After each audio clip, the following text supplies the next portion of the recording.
Hello friends. बहुत time हो गया। बहुत लोगों ने बोल रहे थे कि जल्दी वीडियो बनाओ, जल्दी वीडियो बनाओ। तो मन क्लोजिंग था, इसके लिए थोड़ा सा लेट हो गया, सॉरी। लेकिन अभी जो आपको मैं दिखाने जा रहा हूँ वो सारे क्वेश्चन आपके जो मुझे कमेंट में आपने किया था, सारे कमेंट के सारे क्वेश्चन मैं आपको दूंगा। और जो 2-3 दिन से जो चल रही थी, मिलेगा नहीं मिलेगा, साइड फेक है, और उन्होंने बॉन्ड इशू किया है, वो बॉन्ड का क्या, ये सारी चीज़ें मैं आपको बताता हूँ शुरू से। लेकिन इसके पहले जिसने भी अपना चैनल सब्सक्राइब नहीं किया है वो सब्सक्राइब कर लीजिए और बेल वाली आइकन वाली घंटी बजा बजा दीजिए, क्योंकि आपको उसके बगैर नोटिफिकेशन नहीं आएगी। नोटिफिकेशन आएगी तो वीडियो और प्रॉपर सब नोटिफिकेशन में कमेंट में जो भी है, जो भी डालेगा उसको पढ़ने के लिए आसानी होगी। दूसरी चीज़ ये कि सबसे बड़ी बात, मुझे रीवा वाली का फ़ोन आया था कि हम कोर्ट के बाहर सेटलमेंट करेंगे, कर लिया तो अच्छा है, मिलेगा नहीं मिलेगा क्या, वो सारी चीज़ें चल रही थी। तो मैंने ये किया कि भाई ठीक है, आप बोल रहे हो तो ठीक है, करेंगे, लेकिन किस बेस पे करेंगे, मैंने ये बोला। तो बोलेंगे 100 रुपया से ज़्यादा हो मिल गया तो बस हो गया, ऐसा वैसा। ठीक है, अच्छी बात है, आपने 1 रुपया के बदले 100 रुपया मिल रहा है, अच्छी बात है। लेकिन आप ये सेटलमेंट कोर्ट के बाहर कर लोगे या कुछ ये हो गया तो फ्यूचर में ऐसी जो भी कंपनी अपने साथ जो फ्रॉड करती है, अपने को जो भी ये करती है, वो उसके ऊपर ये लॉ नहीं बैठेगा या उनके ऊपर एक जबर नहीं बैठेगी, उनको एक डर नहीं रहेगा कि यार यूएसएल के ऐसे किया था वैसे किया। लेकिन सेम इसमें, सेम केसेस में वेदांता ने भी ऐसे ही ये जैसे कर रहा है वैसे करने की कोशिश किया था, लेकिन वो कहीं भी नहीं बैठा। लेकिन इसका एक वीक पॉइंट है, इसने कहीं तो कहीं राइटिंग में दिया है एनसीएलटी या सेबी को, इसके लिए इनको डीलिस्ट के लिए दिया होगा, या इसको कुछ तो इसमें करप्शन हुआ है। अब करप्शन की बात बताता हूँ कि मुझे जो समझ में आया, मुझे जो न्यूज़ मिली, मैंने मेरा नंबर शेयर किया था, ईमेल आईडी शेयर किया था, बहुत सारे लोगों ने मैसेज किया, ये किया। ये खबर की मैं पुष्टि नहीं कर सकता, लेकिन ये बात उतनी ही सच है कि एनसीएलटी सेबी के कुछ 6 या 7 ऑफिसर ने सुसाइड कर लिया ये केस में, और 3 से 4 लोगों ने को सस्पेंड कर दिया ये केस में। क्योंकि हमने स्टार्टिंग में चलाया था, देखो एक कैंपेन चलाया था कि यूएस स्कैम करके हमने अनुराग ठाकुर, इसको निर्मला सीतारामन, पीएम कुल्लू, सबको एक कैंपेन चलाया था कि ये ऐसा ऐसा है करके हमने। तो वो परेशान हो गए और उसमें देखा तो बहुत सारी गड़बड़ियाँ दिखी उन्हें। गड़बड़ियाँ दिखी तो उसमें बहुत सारे ऑफिसर जो इसमें इन्वॉल्व थे, वो कुछ ने सुसाइड कर लिया, किसी ने किसी को सस्पेंड कर दिया, ये सारी चीज़ें। उसके बाद एक लॉ आया, ये लॉ पहले नहीं था, ये कि रिटेलर को जब भी कोई दिवालिया निकलती है कंपनी तो रिटेलर को कुछ नहीं मिलेगा, एक लॉ था। तो उसके बिहाफ ये सब करते थे और अच्छा खासा लूट के निकल जाते थे। तो और ये कैसे लूटते ये भी बताता हूँ, जब तक आप पूरी समझोगे नहीं, इसकी स्टोरी नहीं पता चलेगी कि अपने साथ कैसे फ्रॉड होता है। फिर अभी वो लॉ आया कि आप के साथ साथ रिलेटर इन्वेस्टर ने भी पैसा लगाया तो आपको रिटर्न मिल रहा है, तो उनको भी मिलना चाहिए, जितना परसेंट आपको मिल रहा है उनको भी मिलना चाहिए। अभी उन्होंने एक लॉ मेरे ख्याल से एक लाया है, वो लॉ मैं आपको नेक्स्ट वीडियो में या ये इसमें देता हूँ। तो ये एक लॉ हो गया। दूसरी चीज़ ये है कि जब आप डिलिस्ट करते हो तो दो चीज़ें हैं। एक, आपको पावर होनी चाहिए डिलिस्ट की, वो आपके पास नहीं है। पावर कब आती है, आप 90% शेयर होल्डर आपके पास है तो आप डिलिस्ट कर सकते हो। तो वो नहीं था, क्योंकि आपके पास था सिर्फ 46%, 46 से अभी 47% कुछ कर दिया है आपने ने, और बाकी का अपने पब्लिक के पास था। पब्लिक से इन्होंने पूछा नहीं, ना ही एजीएम लगाया, ना ही मीटिंग ली, कुछ नहीं, इन्होंने कर दिया, डाल दिया। और स्टार्टिंग में डाला तो तब उसने यही था उनका कि उत्तम गलवार डिलिस्ट कर रही है, उत्तम वैल्यू की कुछ थी ही नहीं। और ठीक है, इन्होंने कर भी दिया तो इन्होंने 6 महीने ट्रेडिंग क्यों रखा, तो हम तो वहीं पे कंफ्यूज होकर ख़रीद लिया। ये चीज़ हो गई हमारी, वहाँ पे हो गई। दूसरी चीज़ ये हो गई कि वो सारा वो हो गया, उसके बाद कोर्ट में चले गए, कोर्ट में अब होगा तब होगा। लेकिन डिलिस्ट की एक, जब कोई कंपनी डिलिस्ट होती है उसकी ये होती है, एक तो 1 साल में वो रिलिस्ट होनी चाहिए, नहीं तो 5 साल, नहीं तो 10 साल, ये 3 स्टेप है, 3 साल उसके अलग अलग क्राइटेरिया होती है वो। लेकिन इसमें है 1 साल होके निकल गया और उसने रिलिस्ट नहीं किया। लेकिन हम जब उसका ड्यू डेट निकल गया डिलिस्ट का, उन्होंने एक अर्जी लगाई सेबी में, एनसीएलटी में, कोर्ट में नहीं गया, कोर्ट में अभी तक नहीं गया। अभी मेरे ख्याल से कोई बोल रहा है 4 तारीख है कोर्ट की, कोई बोल रहा है 14 तारीख है अगस्त की, तो वहाँ पे जाके क्या आंसर देगा वो सबसे इम्पोर्टेंट है। लेकिन जहाँ तक मेरा ये मानना है, ये वहाँ जाके मुझे वक्त चाहिए, मुझे टाइम चाहिए, यही बोलेगा कोर्ट में, और अपना जो भी है वो करेगा। दूसरी चीज़ इनकी 6 महीने का एक्सटेंशन उनको कोर्ट से नहीं मिला है। सबको कन्फ्यूजन था कि कोर्ट से मिला होगा तो प्रूफ दो, ये दो, कोर्ट से नहीं मिला है, वो सेबी या एनसीएलटी से उन्होंने लिया, क्योंकि वो 1-2 कंपनी उन्होंने टेक ओवर किया ना। एक कोलकाता की कंपनी, छत्तीसगढ़ कोलकाता उधर की एक कंपनी है, और ये पहले की है थी उत्तम मंगलवा मेटेलिक। ये 2-3 कंपनी का मर्जिंग का वो चल रहा होगा वैल्यूएशन। और सबसे बड़ी बात, हमारी 50% जो हमारा ये है जय है, विजय या जिंकने की ये जो है वो मिल गया। क्यों? तो हमें ये जो आईएसएन नंबर है ना, ये जनरेट हो गया। ये जनरेट हो गया मतलब कंपनी रिलीज होने वाली है 100%। उसका लॉजिक भी बताता हूँ। इसके पहले 2-3 बार कंपनी डिलिस्ट हुई है। फर्स्ट टाइम डिलिस्ट हुई तब उसका जो ISIN नंबर था ये था, ध्यान से देखना, ये था INE 292 ये 01015। ओके। इसके बाद जब ये हुई थी 96 में, जब उसकी फेस वैल्यू 10 थी और इशू कैपिटल था 130, 132 करोड़ का इसका कैपिटल था, ये था शेयर कैपिटल था। उसके बाद इन्होंने फिर से डिलिस्ट की 2016 में। ओके। उस समय वो देखो 2921 ये 0123, यहाँ क्या था 292 ये 01015। उसके बाद सीरियल देखो 1023, ये सेकंड टाइम डिलिस्ट हुई। उस समय खाली शेयर कैपिटल इन्होंने बढ़ा दिया और फेस वैल्यू 1 रुपया कर दी, कम की।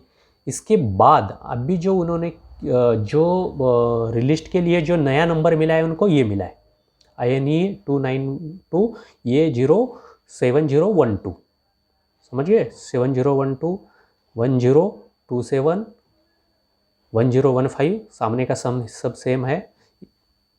ये अभी सबसे बड़ी है, इन्होंने क्या किया है, अभी बहुत सारे की इसमें चल रहा है, इन्होंने एक बॉन्ड इश्यू किया है, 500 करोड़ का बॉन्ड इश्यू किया। उसकी प्राइस उन्होंने 500 रुपया कुछ समथिंग कुछ रखा है। तो वो बॉन्ड जो है उन्होंने इशू किया, ये लॉयड स्टील। और लॉयड स्टील का एक आपको मेटल का एक आपको ये बताता हूँ मैं, इन्होंने क्या किया है। ये सारे उसका पैटर्न है। ये INH ये दूसरी कंपनी का है, वर्षा कुछ इसका, उत्तम गलगोवा की है। 10,000 की फेस वैल्यू बोल रहा है, 10 रुपया फेस वैल्यू यहाँ पे चेंज हुआ बोलता है। 3 to 5 ईयर्स ये 2015 में। ये यहाँ का फेस वैल्यू अपने में लास्ट वीडियो में देखा होगा, फेस वैल्यू 10 होने वाली है। अभी देखो ये सोशल मीडिया आया तब से, इंटरनेट आया तब से ना बहुत ईजी हो गया हमें इन्फॉर्मेशन मिलना, पहले नहीं मिलती थी। और सोशल मीडिया की वजह से एक दूसरे को मतलब आज के ज़माने में फ्रॉड करना बहुत ही मुश्किल हो गया है। तो इन लोगों को फ्रॉड है और ये जो इनकी मंशा थी वो पूरी नहीं होगी फ्यूचर में। दूसरी, उत्तम वैल्यू स्टील कंपनी का जो ये इसने निकाला, तो इसमें देखो लॉयड ग्रुप में इनका 58% शेयर है। अगर तुम्हें कंपनी लॉस में है करके बेचना है तो इसका 58% जो अपने लॉयड में ख़रीदा है ये परसेंटेज वो बेच देना था और इसका खर्चा निकालना था। तुमने उधर तो दे दिया और मैनेजमेंट चेंज कर दिया, यहाँ का दिखाया नहीं उसको। कुछ एग्रीमेंट इंटरनल किया होगा कि लॉयड में जो है वो उत्तम गलगोवा को मिल जाएगा, उधर का उधर शेयर जितना भी है। और उसकी आज के डेट में अगर शेयर, अगर उसकी प्राइस देखोगे आप तो लॉयड मेटल एनर्जी की इसकी 145 है। उसकी अगर आप देखोगे ये उसकी शेयर प्राइस है, तो वो तो बेचेंगे नहीं वहाँ पे, क्योंकि वहाँ 50% ऑनरशिप है, USL की ऑनरशिप ये कंपनी में है। उसका प्रूफ भी दिखाता हूँ आपको मैं। शेयर पैटर्न में कुछ BSE में कुछ चेंजेस नहीं हुआ है, ये हो गया। और दूसरी चीज़ ये जो बॉन्ड इशू किया है उन्होंने, वो ठीक है, बॉन्ड इससे कुछ फ़र्क नहीं पड़ता, कंपनी के अच्छे के लिए है, वो सारी उन्होंने किया है बॉन्ड इशू, लेकिन अपने इंटर सबसे इम्पोर्टेंट था ये नंबर, ये आ गया मतलब कभी भी डिलीट हो सकती है, क्योंकि 180 डेज़ का जो उन्होंने टाइम पीरियड मांगा था वो अभी सितंबर में ख़त्म होगा, और सितंबर में अगर नहीं होती है रिलीस्ट तो हमें क्या करना है वो भी बताता हूँ आपको। ये देखो रेवेन्यू अच्छा खासा हुआ है, कैश हुआ, नेट इनकम कितना हुआ है देखो, 5,834 करोड़ नेट इनकम सितंबर 2020 में वो ये दिया है। तो ये सारी चीज़ें हैं। सबसे बड़ी बात ये जो दिखा रहा था, अभी सेटलमेंट के बारे में बताता हूँ कि रीवा ने सेटलमेंट बाहर कर रहे हो तो ठीक है करो, आप 100 रुपीज़ से मत करो, इसकी एक एवरेज निकालो। एवरेज क्या निकालना है हमें, जो ऑफलाइन उन्होंने जो ख़रीदा है, ये देखो 26 जुलाई की उनकी रेट थी तकरीबन 6,000 रुपया, ये 6,000 रुपया हो गया। इसके अलावा 27 तारीख को हुआ है उनका तकरीबन 3,400 समथिंग। ये चार जो ट्रेड हमें दिख रहे हैं, स्टार्टिंग में 1,000 कुछ तो था, 5,000 हो गया, 35 रुपया 18 जुलाई को है, और ये 16 जुलाई को 1,000। इसकी एवरेज प्राइस को निकलेगी अभी 6,000, मतलब 2 या 3,000 रुपये इसकी एवरेज प्राइस निकलेगी, जो अब ये इन लोगों ने जो ऑफलाइन ख़रीदा है शेयर, इसकी जो एवरेज प्राइस निकलेगी। उनको पूछो कि आपने ऑफलाइन जितना भी ख़रीदा है उसका बीच का जो भी एवरेज अमाउंट मिलती है उसके साथ सेटलमेंट करो हमारी, और रिलिस्ट करो। अगर रिलिस्ट नहीं करनी है तो हमें हमारे जो शेयर है हमने जो ख़रीदा उसके हिसाब से जो आपने ऑफलाइन ख़रीदा है उसका एवरेज प्राइस दो हमें, और ख़त्म कर दो। आप रिलिस्ट मत करो, फ्यूचर में क्या करना है करो, लेकिन हमारा पे आउट करो। ये एक टर्म एंड कंडीशन होनी चाहिए। नहीं तो आप रिलिस्ट करो एज़ पर मार्केट में जो भी रेट चल रहा है, जो भी उसका वैल्यूएशन के हिसाब से जो भी लिस्टिंग प्राइस रहेगी वो हम लेने को तैयार है, भले ही 1 रुपया हो, 50 पैसा हो, या 2,000 4,000 हो, हमें मिलेगी ये चीज़। दूसरी चीज़, बहुत लोग डर रहे हैं कि इसको अपनी जो अग्रीमेंट इन्होंने करनी है या सेटलमेंट कर रहे सिर्फ रीवा के लिए। भाई रीवा वाले, आप अगर अग्रीमेंट कोर्ट में जाओगे, आप सेटलमेंट कर लोगे, और उसके अलावा हम लोग अगर बाद में केस करेंगे तो आपके ऊपर स्टे आ जाएगा, आपको वो यूएसएल वाला 1 रुपया भी नहीं देगा। क्यों नहीं देगा? क्योंकि वो बोलेगा कि उसने केस कर दिया, उसका रिजल्ट क्या आएगा पता नहीं, मैं आपको भी नहीं दे सकता, तो वहाँ पे रुक जाएगा। और इसके बेस पे मुझे एक रीवा के एक प्रेसिडेंट का फ़ोन भी आया था, भाई कि आप केस मत करो, कि हम बाहर अगर ये होगा तो हम बाहर सेटलमेंट कर देंगे या कोर्ट देगा उसके ऊपर चलेंगे। ठीक है, हम केस नहीं करेंगे, लेकिन कब तक नहीं करेंगे, हम सितंबर के एंड तक केस नहीं करेंगे। अगर सितंबर एंड तक अगर रिज़ल्ट आ गया तो वेल एंड गुड है, सब अच्छा हो जाएगा। अगर सितंबर के बाद अगर नहीं होता है तो सबसे बड़ी बात मैं आपको बताऊं, आपका 1 रुपया भी नहीं खर्च होगा। जितने भी शेयर होल्डर है, 1 रुपया खर्च नहीं होगा, और अच्छे अच्छे वकील आपकी केस लड़ने के लिए तैयार होंगे।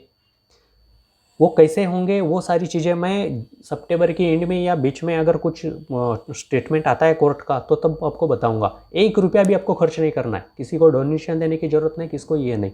फिर भी अगर रीवा अगर अच्छा फाइट करती है तो उसके लिए अगर फ़ंड की ज़रूरत है, कम पड़ रही है, तो आप मुझे आपका अकाउंट नंबर वगैरह सब शेयर करो, मैं डिस्क्रिप्शन में डालता हूँ। और अब मेरे जो हमारे पास जो भी बंदे शेयर कमेंट कर रही है, यूट्यूबर जो भी सब्सक्राइब है मेरे इसमें से, वो मैं आपको उनको शेयर करता हूँ, वो आपको डोनेट करेंगे। दूसरी बात, मैंने लास्ट वीडियो में बताया था, मेरे एक पिछले वीडियो में, कि यूएसएल रिलेटेड जो भी रेवेन्यू मुझे मिलेगा वो रेवेन्यू मैं ये जो उत्तम वैल्यू के ऊपर जो केस हमने किया, जो भी लॉयर ये जीतेगा उसकी सारी की सारी इनकम मैं उसको डोनेट करूँगा। ये मैंने बोला है और मैं दूंगा, मैं बात से पीछे नहीं हटता, मैं दूंगा। लेकिन केस का रिजल्ट पॉजिटिव आना चाहिए, हमारा जितना शेयर दिया है उसका सही वैल्यू के साथ हमें वापस मिलना चाहिए। तो मैं वो मेरी जो यूट्यूब की जो भी कमाई है, जो भी मिल रही है, वो मैं आपको दूंगा यूएसएल वीडियो के ऊपर जो भी होता है। तो ये 2-3 बातें होगी। दूसरी चीज़, हमारे पास अभी तक तकरीबन 1500 लोगों ने कमेंट किया है, जिसकी वैल्यू शेयर हमारे पास तकरीबन 22 करोड़ आ गया है। मुझे युवा के प्रेसिडेंट ने बताया कि उनके जो रीवा के जो मेंबर है उनके पास 10 करोड़ शेयर है। ये बात थोड़ी इम्पोर्टेंट है, ध्यान से सुनना कि उनके पास 10 है, मेरे पास 21 करोड़ है, और कुछ रीवा के मेंबर भी है जो मुझे शेयर अपने कमेंट में दिए हैं। तो प्लीज़ आप ये वीडियो युवा के ग्रुप में शेयर कीजिए और युवा के मेंबर भी मुझे अपने शेयर बताइए।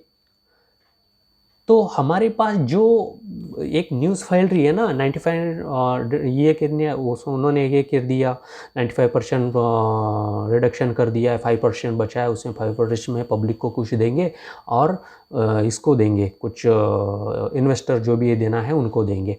तो जहाँ तक मुझे लग रहा है इन्होंने ऑफलाइन सारा का सारा ट्रेड कर लिया है, 5% बचा है, वो 5% में से सिर्फ जो हमारे पास अभी ये जो शेयर है 3% है, और रीवा का जो आएगा वो 1.5%, मतलब 4.5% हो जाएगा। अदर जो शेयर हमें शेयर नहीं कर रहा है, ये 3%, रीवा का ये अगर 1 करोड़ 10 करोड़ है तो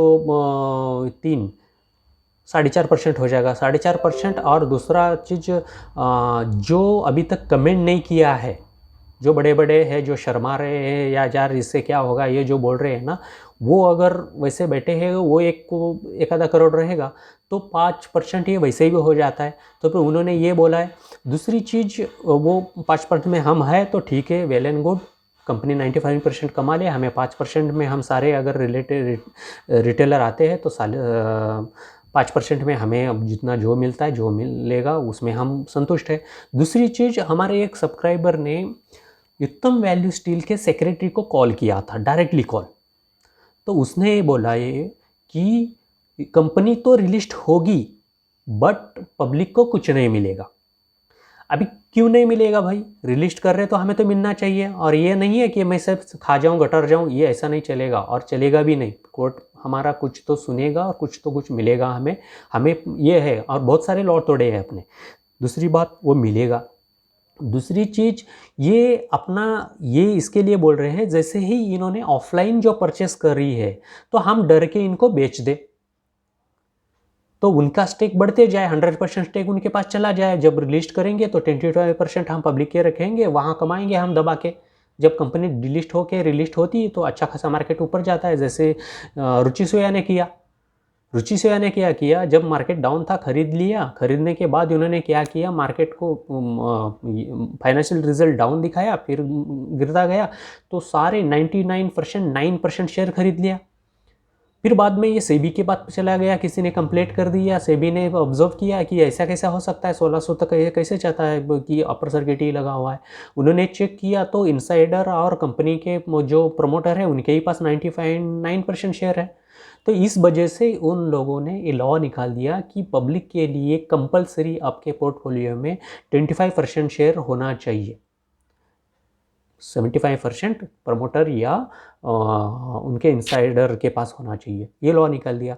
दूसरी चीज़, पहले जो लॉ था जो पब्लिक को कुछ नहीं मिलेगा, जब कंपनी डिलिस्ट करते हैं या सॉरी अपनी कंपनी कभी बेच रहे हो या दिवालिया कर रहे हो तो पब्लिक को कुछ नहीं, उसका भी लॉ आया कि नोटिफिकेशन आया है इससे गवर्नमेंट से, उसके बेस पे वो मिलना चाहिए। दूसरी चीज़, इन्होंने जो जो किया है वो सारी है। और सबसे इम्पोर्टेंट बात ये है कि अगर रीवा वालों से मेरा एक रिक्वेस्ट है, ये कंपनी का अगर कुंडली बनानी है ना, इन्होंने कहाँ क्या क्या किया है, इन्हें पास्ट में क्या किया है, फ्यूचर में क्या करने वाला है, करंट में क्या कर रहे हैं, इसका ये। तो मैं आपको एक सजेशन देता हूँ, EY अर्नस्ट एंड यंग एक कंपनी है, बहुत बड़ी ऑडिट कंपनी है। ये कंपनी को आप कॉन्ट्रैक्ट दो कि उत्तम वैल्यू स्टील ने जब लॉन्च हुई या जब उन्होंने जो भी लिस्टिंग हुई तब से आज तक इसके शेयर अदर की कौन कौन सी कंपनी में है इन्वेस्टमेंट इसके, वो ढूंढ के निकालो। वो निकालेंगे तो आप कोर्ट में अपना केस एकदम स्ट्रांग होगा, क्योंकि बहुत सारे चीज़ लोगों को पता नहीं है ये क्या है। तो वो उनको एक कॉन्ट्रैक्ट दिया, उनको ये दिया था सारी उसकी कुंडली, फ्यूचर में क्या करने वाले हैं, प्रेजेंट में क्या चल रहा है इनका, और पास्ट में क्या क्या किया है। जैसे ये लॉयड के पास इनका जो शेयर है, लॉयड के पास इनके जो शेयर है ना, लॉयड का दिखाया ना, इसके पास जो शेयर है वो। और दूसरी चीज़ आपकी ये देखो 2000 ये का एक आर्टिकल है Times of the Economics Times का, Lloyd steel be to renamed USL steel, Uttam value steel. अगर ये देखोगे आप, वीडियो वगैरह स्टॉप करके अच्छे से देख लेना। ये इसमें देखो लॉयड का टेक उसने किया, उत्तम गलवा हैड अक्वायर्ड 58% स्टेक। इसकी लिंक मैं डिस्क्रिप्शन में दे दूंगा, यहाँ से आप पढ़ लेना। नेम ये उत्तम value steel suggest holder of, ये देखो। तो यहाँ 58% शेयर है उसके, और वहाँ पे 144 150 तक उसकी शेयर प्राइस है। तो समझो वो कंपनी यूएसएल की होगी। फिर यूएसएल को लॉस में दिखा रहे हो, वो आप उधर शेयर खरीद रहे हो, वो कंपनी के प्रॉफिट में ला रहे हो, और ये कंपनी को बेच रहे हो और निकल रहे हो। मतलब एक टाइप का ये फ्रॉड है, ऐसा ही होता है। और इसका पूरा बिजनेस मेरे ख्याल से लॉयड में ट्रांसफ़र किया होगा इन्होंने, जो भी इसका जो भी इनकम थी, जो भी बिजनेस था उसमें ट्रांसफ़र किया, इसके लिए ये लॉस दिखाई होगी। ये एक आज के डेट में ना पैसा कमाने का ये लोगों का ये है। AGM for stake in approval, Uttam value steel, royal steel the communication shareholder calling of the AGM March इसमें। और ये 2013 की है। ओके, अभी भी क्या पोजीशन है उसकी वहाँ देखना। इसके डायरेक्टर वगैरह क्या है, अंकित मुगलानी, ये सब राजेंद्र मुगलानी। ये सबसे बड़ी फ्रॉड हुई है 13 में, 15 से 2000 करोड़ वर्किंग कैपिटल मार्च गोइंग लॉयड, ये देखो। और जो उत्तम गलवा की जो बात चल रही है ना, उत्तम गलवा में ना 30% शेयर ArcelorMittal मित्तल कंपनी की जो कंपनी है ना, उसकी 33% शेयर है। और अभी वो खुद को और उसमें स्टेक शायद खरीद लिया होगा, वो इसके साथ ही चल रहा था वो सब। तो ये सारी चीज़ें हैं, आप देखो, इसकी लिंक मैं दे देता हूँ। और ये जो उसने बॉन्ड इशू किया है वो ठीक है, वो अपने ऊपर कुछ इशू नहीं रहेगा, वो बॉन्ड रहेगा, वो कंपनी का रहेगा बॉन्ड, अपने को कुछ लेना देना नहीं। हमारा जो इशू करते हो इशू, वो हमें दे दो भाई, बस। और सबसे बड़ी बात हमारी ये है कि ये जो मिल गया हमें, सबसे बड़ी बात ये है। ओके, और जितने भी सब्सक्राइब नहीं किया है सब्सक्राइब कर लो, क्योंकि मैं आगे आपको 1 रुपया बगैर खर्चा किए लॉयर कैसे हायर करना और कहाँ कोर्ट चलाना, केस चलाना, वो आपको मैं बताता हूँ। लेकिन वो सितंबर के बाद हम कोर्ट करेंगे, जब तक ये रिलीज नहीं हो जाती। अगर रिलीज नहीं होती हम करेंगे केस। ओके, तो जिसने भी सब्सक्राइब नहीं किया है वो सब्सक्राइब कर लो प्लीज़, ठीक है।